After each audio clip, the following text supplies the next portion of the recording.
KOReader is meant to be used instead of the software you have on your e-reader. So instead of using the Kobo software, the Kobo UI, the Kobo store and everything, you should use KOReader instead.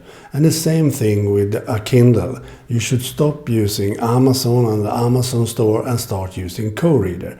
That is what KOReader is meant to. You can, for example, not use the same library of books on Kobo software or KOReader. So you need to have a KOReader library separately from the Amazon library or the Kobo library of books.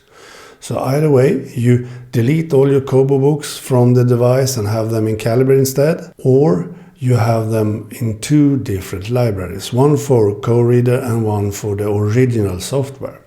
That will take up the double of the storage, of course, so you have to decide if you want to continue using KOReader or will use the normal software sometimes.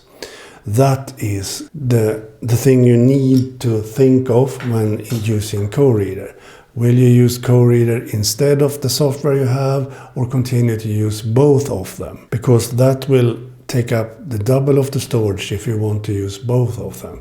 You can still use both of them, no problem whatsoever, but I recommend replacing it with KOReader and have your book library in KOReader instead, and have folders and do folders options and so on. And the file manager, you can delete folders, create folders, move books and everything from the file manager in KOReader, and do your library that way instead. That is what I recommend doing, and stop using Kobo software or Amazon software that is still available on the device. Okay, bye.